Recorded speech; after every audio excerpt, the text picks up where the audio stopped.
sommaire de cette édition, Jacob Zuma, le président de l'Afrique du Sud, a démissionné ce mercredi. Cyril Ramaphosa devrait assurer son intérim.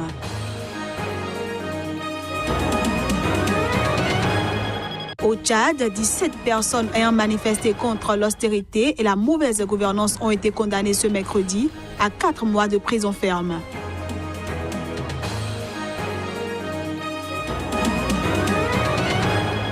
Et puis en Guinée, entre grève des enseignants et peur des parents, les écoles tournent au ralenti.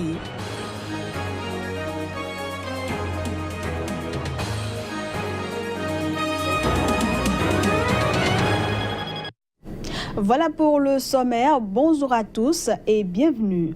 Au Togo, le dialogue attendu depuis des mois doit commencer ce jeudi en présence des facilitateurs, le ministre d'État guinéen Tibou Camara et le ministre ghanéen de la Sécurité Albert Kanadapa. Ce dialogue vise à essayer de mettre fin à la crise politique qui dure depuis le mois d'août dernier.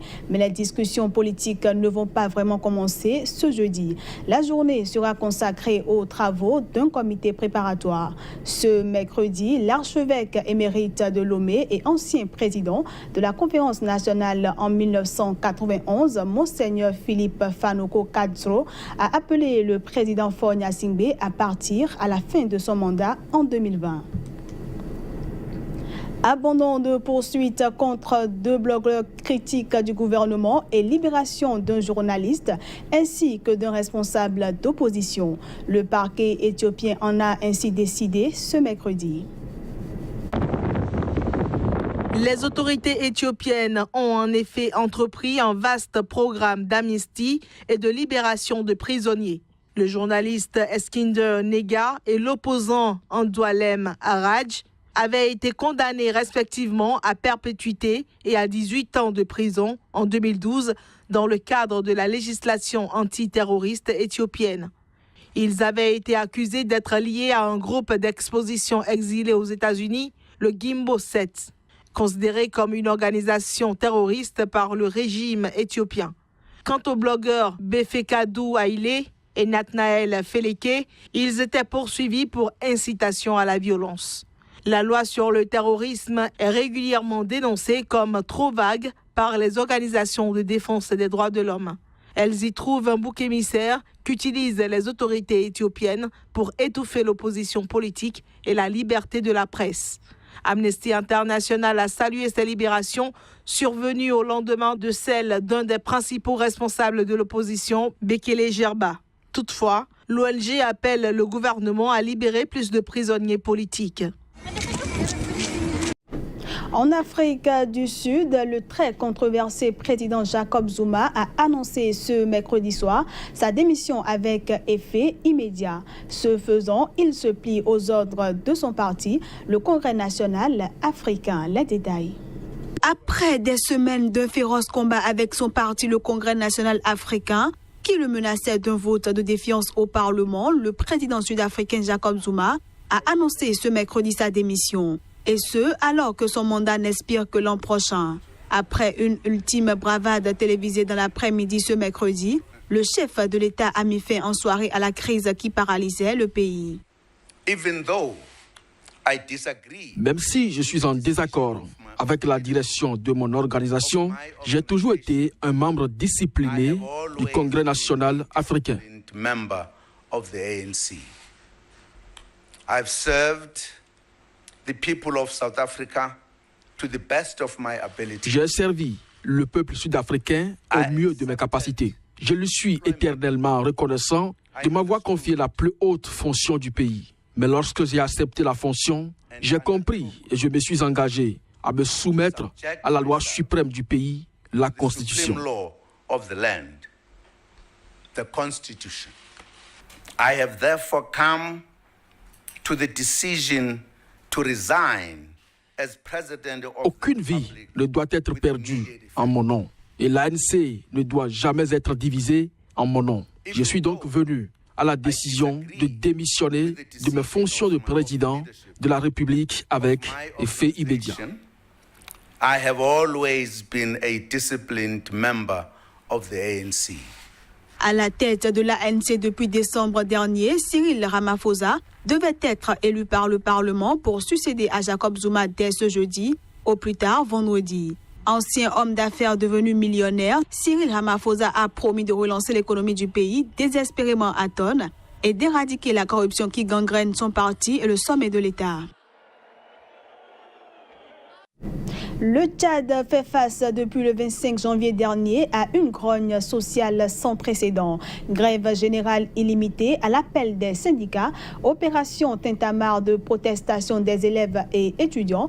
Tous sont vent debout contre les mesures d'austérité et la mauvaise gouvernance dans ce pays. Ils accusent aujourd'hui le pouvoir du président Idriss Déby Itno d'user de plus en plus de la répression. Partout à travers le pays, syndicalistes, étudiants, opposants ou activistes de la société civile dénoncent une répression accrue. Dernier cas en date, Doba. Une dizaine de personnes auraient été arrêtées lundi après une opération tintamarre. Dans la matinée, des bruits de casseroles, des cris et des coups de sifflet avaient réveillé cette ville du sud du pays. Depuis, de nombreux leaders de la contestation au Tchad sont passés à la clandestinité. Nous nous retrouvons avec 102 personnes arrêtées, quelques 29 ont été libérés. Il y a eu des enlèvements, des intimidations et certains de nos militants ne peuvent plus passer la nuit chez eux parce que leur domicile est pratiquement surveillé nuit et jour et ils craignent d'être arrêtés, dit Mahamat Nour Idedou, secrétaire général de la Convention tchadienne pour la défense des droits de l'homme. Dans le collimateur, l'Agence nationale de sécurité accusée d'être le fer de lance de la répression. Ce que dément le ministre tchadien en charge de la sécurité publique, Ahmad Mahamat Bachir, la NSA n'a enlevé ni arrêté personne. Nous sommes au Tchad dans un état de droit et comme tel, nous ne pouvons arrêter personne sans motif. La justice doit faire son travail. Tout ce que ces mauvaises langues véhiculent est un langage creux. Pourtant, les syndicats et les forums citoyens assurent qu'ils ne vont rien lâcher tant que le gouvernement ne revient sur les mesures d'austérité qui frappent la population. Le ministre de la Sécurité publique assure, lui, que force sera à la loi. Restons au Tchad où 17 personnes ayant manifesté contre l'austérité et la mauvaise gouvernance ont été condamnées ce mercredi à 4 mois de prison ferme. Reportage. Ils sont 17 manifestants à avoir été condamnés mercredi pour trouble à l'ordre public, destruction de biens, attroupement non autorisé et coups et blessures volontaires sur les éléments des forces de l'ordre. En tout, 94 personnes avaient été interpellées dans le cadre des différentes manifestations qui ont eu lieu la semaine dernière. Ces 17 personnes ont été écrouées à la maison d'arrêt de N'Djamena, d'après le porte-parole de la police qui a indiqué que les 77 autres interpellés avaient été relaxés. Mardi, lors d'une rencontre avec la presse, le procureur de la République tchadienne avait martelé que le parquet réitère à l'endroit des manifestants que le taux de tolérance est de 0 à l'endroit des fauteurs de troubles. 10 partis d'opposition pour avoir soutenu un appel à manifester début février avaient été suspendus pour 2 mois. Depuis fin janvier, les appels à marcher contre les mesures d'austérité imposées par le gouvernement se sont multipliés, autant que leurs interdictions par le gouvernement. Ce mécontentement social généralisé, soutenu par l'opposition, a pris des allures de fronde contre le président Idriss Déby Itno, au pouvoir depuis 1990. Ce journal se poursuit ce mercredi dans le nord-est du Mali. 10 djihadistes présumés au moins ont été tués. C'était lors d'une opération aérienne de la force Barkhane à proximité de la frontière algérienne. Au moins un raid a été mené mercredi près de Tinzaouten, à la frontière algérienne, contre les terroristes. En plus de faire au moins 10 morts, 2 véhicules ont été détruits, d'après une source militaire malienne en poste dans le nord-est du Mali. Par ailleurs, une source militaire étrangère présente au Mali a pour sa part évoqué plusieurs opérations Barkhane ayant neutralisé au moins 10 terroristes. Le nord du Mali était tombé en mars-avril 2012 sous la coupe de groupes djihadistes liés à Al-Qaïda. Ces groupes en ont été en grande partie chassés à la suite du lancement en 2013 d'une intervention militaire internationale qui se poursuit actuellement. Mais des zones entières échappent au contrôle des forces maliennes et étrangères.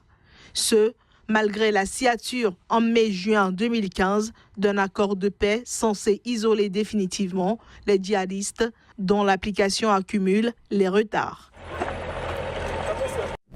Et puis en Guinée, ce mardi était le deuxième jour de perturbation dans les établissements scolaires.